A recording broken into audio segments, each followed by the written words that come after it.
Bueno, muchas gracias a Gabriel por la introducción, a todo el equipo del Congreso por la organización. Me parece que esto es algo muy importante, tenemos que dar un paso más allá de la pandemia, nos toca convivir con el virus y esta es una muy buena forma de comenzar, seguramente nos servirá para muchos de modelo de los futuros eventos que vayamos a realizar.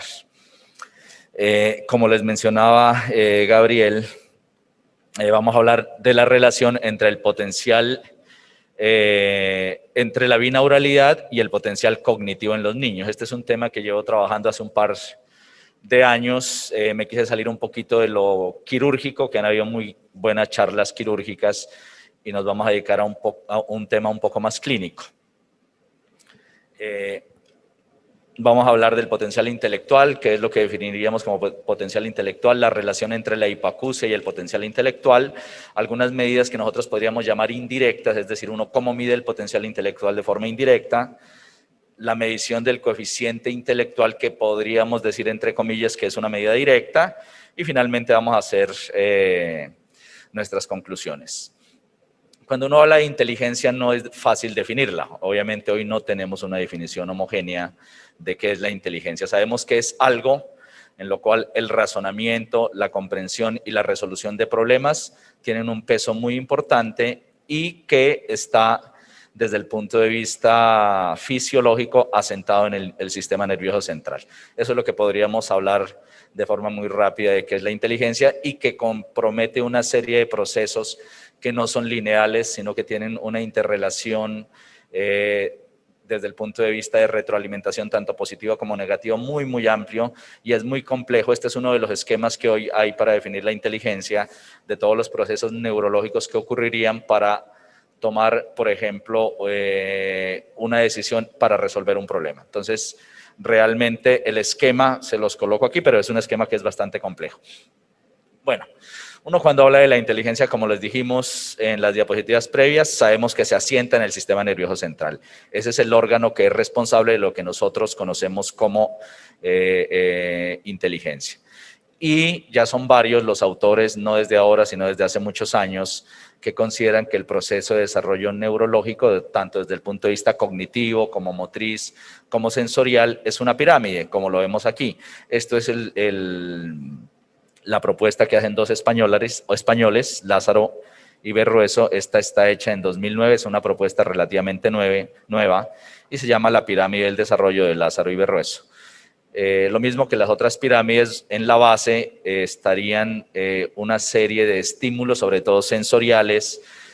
Con el paso del tiempo pasaríamos a un desarrollo psicomotor, después perceptivo motor y después a lo que nosotros llamaríamos las pruebas superiores, que es lo que se asocia con la inteligencia. Este proceso más o menos tardaría alrededor de 10 a 12 años, siendo un periodo crítico el periodo de los 0 a los 6 años. Como les digo, seguramente ustedes, yo me acuerdo cuando estudiaba medicina, nos hablaban de otra pirámide del desarrollo, no era esta, esa era otra. Pero era muy similar y finalmente los conceptos son muy similares. Hay unas bases y hay una serie de pasos que se deben de ir pasando para que finalmente lleguemos a los procesos complejos y superiores. Cuando hablamos del potencial intelectual, lo que yo quiero decir con esta palabra es, cuando yo nací tenía un potencial máximo que desarrollar, que sería el 100%. ¿Qué es lo máximo que uno puede desarrollar? El 100%, porque ese es mi potencial. Puede ser que la vida, por algunos motivos, algunos problemas, sobre todo en la primera infancia, no me lleven a desarrollar ese 100%, sino que me queden algún porcentaje inferior a él, 90, 80, 70, bueno, no lo sé. Y esto es muy importante porque no, lo que yo quiero decir con esta charla no es que al oír por los dos oídos nos volvamos más inteligentes, no. Lo que yo quiero decir con esta charla es que nosotros tenemos un potencial y que las mayores probabilidades de conseguirla las vamos a tener si tenemos una audición binaural. Porque los factores que determinan la inteligencia, que son un montón, aquí solamente puse algunos de los más reconocidos y relevantes, van desde la genética, el desarrollo intrauterino, alteraciones en el parto. Sin embargo, hay unos muy importantes que aquí se ven en azul, que son la estimulación temprana, la interacción sociocultural, la estimulación auditiva y la escolarización, que si nos ponemos a pensar, todo tiene que ver con el lenguaje hablado, a pesar de que existen otros lenguajes y se puede hacer estimulación temprana sin utilizar el lenguaje hablado, eso es cierto. Sin embargo, la forma más común de utilizarlo es el lenguaje hablado, y ahí la relación señal-ruido, o el SNR, que es la forma como más se abrevia en la literatura en inglés, tendría un factor muy, muy importante, y esa relación señal-ruido mejora muchísimo con la audición binaural.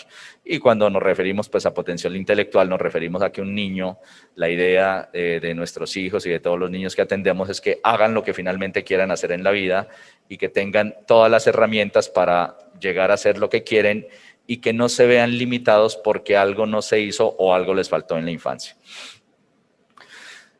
¿Cómo uno podría resolver el problema? Obviamente esto no es, este problema no se va a responder con un ensayo clínico o un estudio de investigación directo. No es posible, porque pues tendríamos que tener 3 grupos poblacionales, uno con audición binaural, uno con audición monoaural y uno con una pérdida bilateral, y tendrían que ser homogéneos en todos los otros factores que habíamos mencionado. Por eso no sería posible abordarlo de forma directa.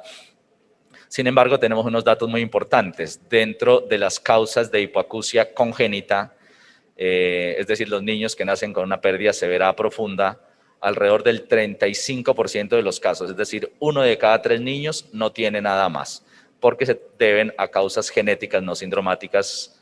Las no sindromáticas son las más frecuentes dentro de las genéticas. Eso quiere decir que posiblemente de todos los niños que tratamos con hipoacusia severa profunda, al menos el 35% de ellos podrían tener el potencial de llegar al 100% de su potencial cognitivo. Aquellos otros niños que tienen, por ejemplo, secuela de meningitis, síndromes neurológicos que tienen alteración cognitiva, pues posiblemente no lleguen a ese 100%, pero no va a ser por la audición, sino porque otros factores van a afectar su desarrollo. Esta es la hipótesis de trabajo en el curso de la vida. ¿Cuál es la hipótesis que yo les quiero plantear? Que si tenemos en el neonato o en el lactante una hipoacusia no detectada ni habilitada adecuadamente, va a generar un impacto negativo ¿en qué? En la fase de niño adolescente, y se va a manifestar como problemas para el desarrollo del habla, del lenguaje, socioemocional, intelectual y de logros académicos, y eso posteriormente en la fase de la adultez se va a traducir en menores oportunidades de formación académica, menores oportunidades de desempeño laboral, y eso finalmente genera un impacto negativo tanto para la sociedad como para el país. Y esto yo lo presento de esta forma, que es como yo lo he sostenido durante muchos años en los sitios donde yo trabajo, con los aseguradores, que igual a mí, igual que a todos ustedes, nos genera dificultades lograr las autorizaciones para hacer los tratamientos.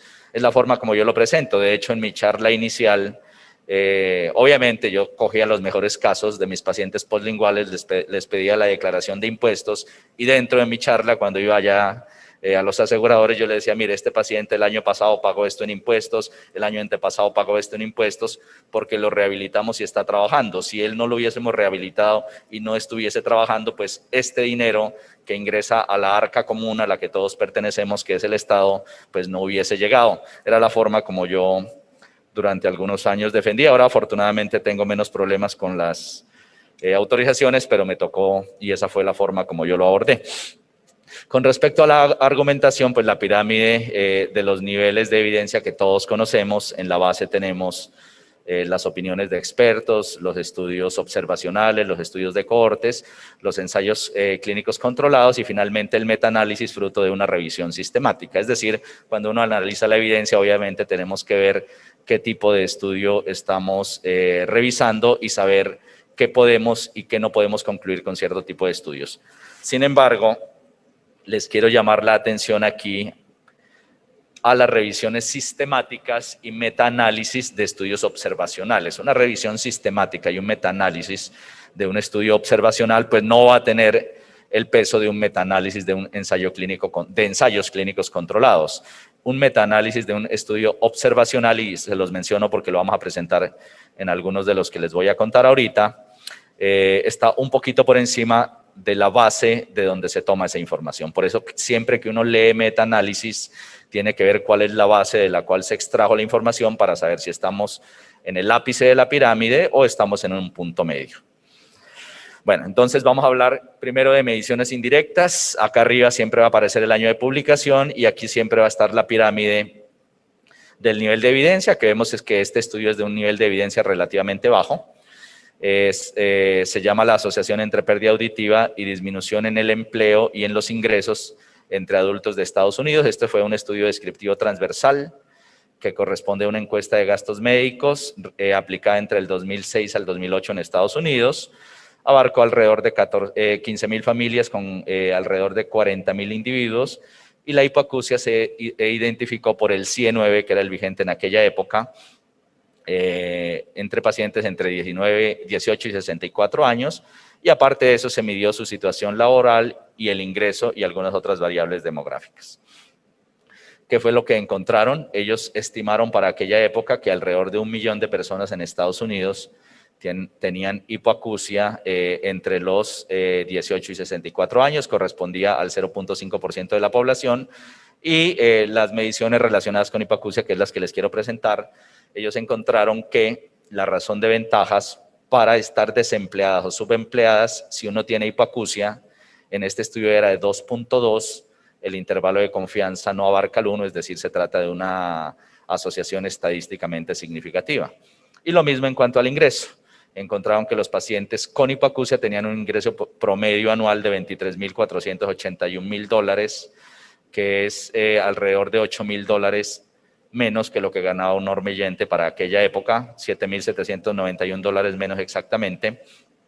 Y también esta diferencia es estadísticamente significativa. Es decir, en este estudio observacional encontramos que las personas con hipoacusia tienen menos probabilidades de estar empleadas y ganan menos dinero. Este es un estudio que, como lo vemos, la flecha roja está en la parte media de la pirámide, porque este es un estudio de cohorte publicado en el 97, se llama El efecto del daño auditivo en el resultado educativo, en el performance en educativo y en el empleo a la edad de 25 años en una zona del norte de Finlandia. Es un estudio de cohorte de los que nacieron en Finlandia en 1966. Hicieron una recolección prospectiva de la información, tuvieron un total de 12.058 nacidos vivos y lograron hacer seguimiento a 11.780, que eran los que estaban vivos alrededor de los 14 años. Ellos midieron la formación académica de estos niños y la calificación y el estatus laboral por el Departamento de Estadística de Finlandia.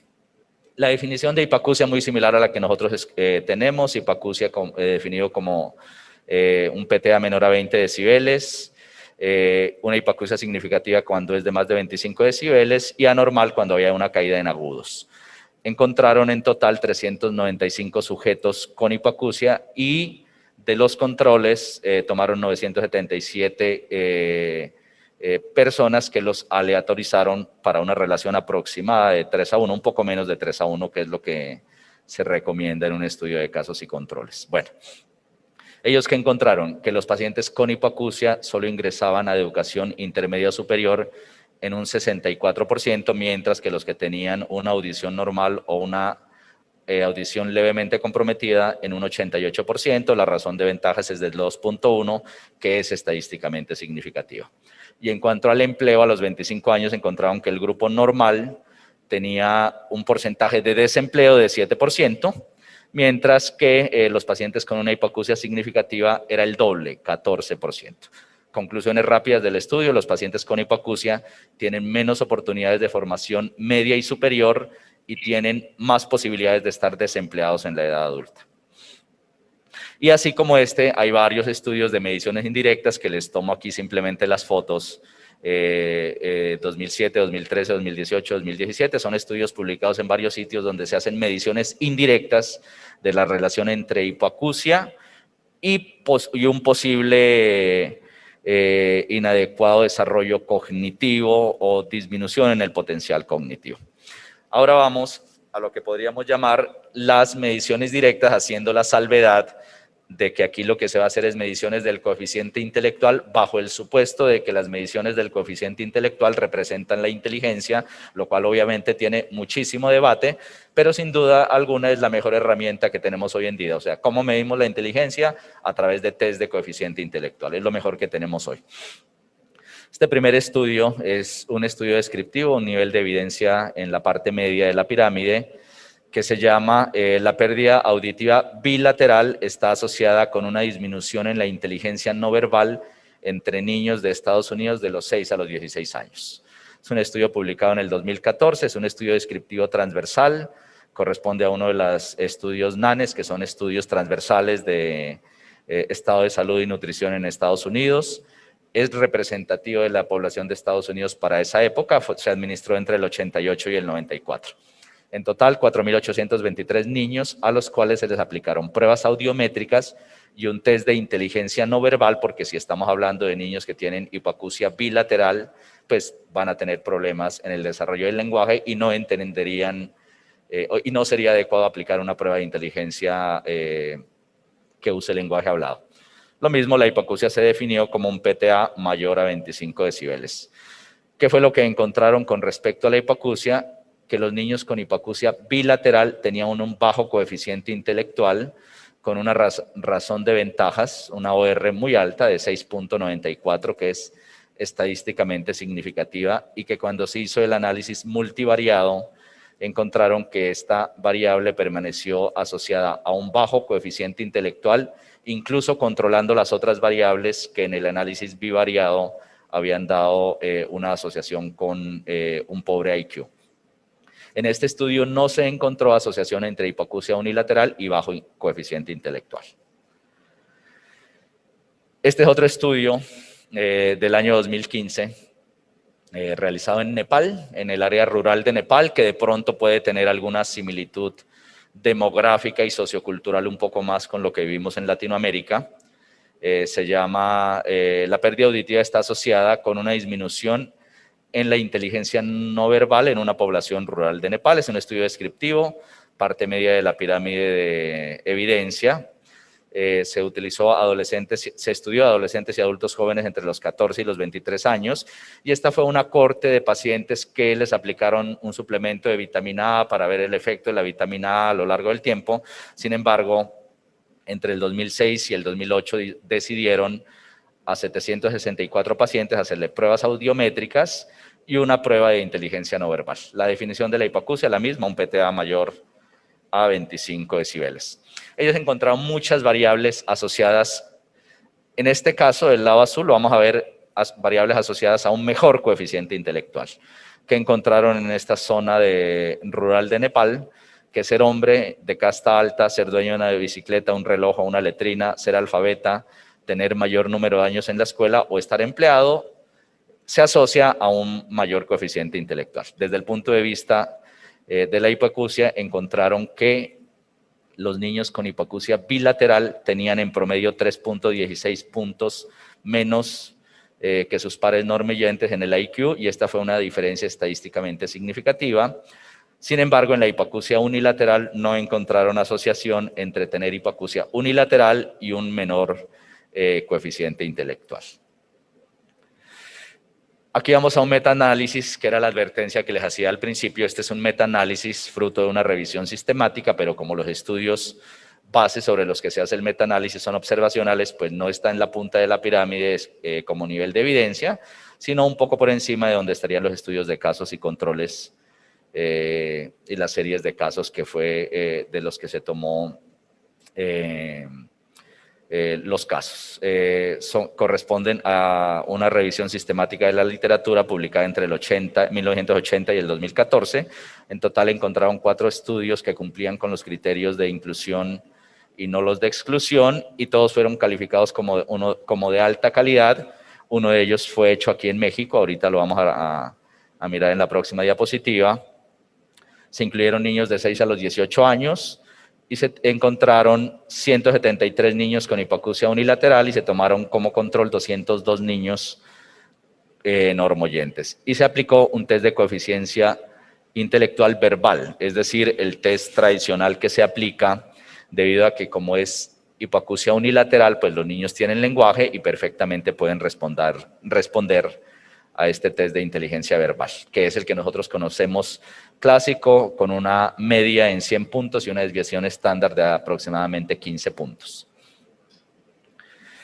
¿Qué encontraron? De forma global encontraron que en el IQ global los niños con hipoacusia unilateral tenían 6.3 puntos menos que los normoyentes, diferencia significativa. En el componente verbal, 4 puntos menos, y en el componente de performance o desempeño, 3.8 puntos menos con respecto a los normoyentes, y todas estas diferencias fueron estadísticamente significativas.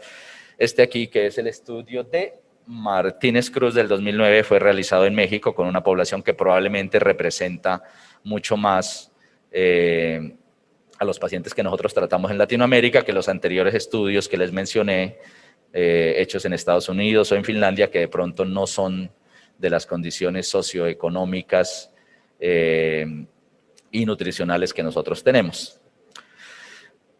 Ya para finalizar, no es el tema de esta charla, ¿sí? Y pues obviamente de esto sea una charla entera, con respecto a los beneficios de la binauralidad. Son claros los beneficios de la binauralidad que nosotros conocemos, que son la estereoacusia o la localización de la fuente sonora en el espacio tridimensional, la sumación diótica, que es esa percepción incrementada en el volumen o en la intensidad cuando escuchamos por los dos oídos, cuando se compara con un solo oído, y que puede llegar hasta alrededor de 9 o 10 decibeles dependiendo de la frecuencia y de la intensidad del estímulo. La utilización del efecto sombra de la cabeza o evitar el efecto sombra cuando se trata de una pérdida unilateral, cuyas claves o cuyas diferencias en intensidad y tiempo son las que permiten a nivel central generar estas características de binauralidad. Y finalmente lo que en inglés se llama el efecto Squelch, que al español uno lo podría traducir más o menos como el atenuador interaural, que es lo que nos permite en un ambiente ruidoso donde hay varias fuentes de información, centrarnos en una, que es a lo que nosotros llamamos el mensaje, y aislarnos del ruido que no nos interesa, que es esa capacidad que tenemos en una reunión de escuchar a quien queremos escuchar, y desde el punto de vista central se disminuye la intensidad relativa que se permite de las otras fuentes sonoras. Esto todo finalmente lleva a una mejor comprensión del lenguaje en el ambiente ruidoso, y obviamente la evidencia que lleva a estas conclusiones de la binauralidad sí provienen de ensayos clínicos, es decir, tiene un alto nivel de evidencia. Entonces, ya para concluir, lo que les puedo yo mencionar de esta revisión que hice, y que es la forma como yo veo las cosas, muchas veces en los grupos en los que uno trabaja, a mí me pasaba mucho que los equipos de audiología y de fonoaudiología siempre nos impulsaban mucho o nos solicitaban mucho la rehabilitación binaural, y muchas veces nosotros los médicos y cirujanos, uno siempre pensaba que con un oído es suficiente para oír o aprender a hablar, o lo mismo en un adulto, que con un solo oído, cuando el paciente tiene 60 o 70 años y por la presbiacusia comienza a tener problemas comunicativos, uno piensa que un audífono era suficiente.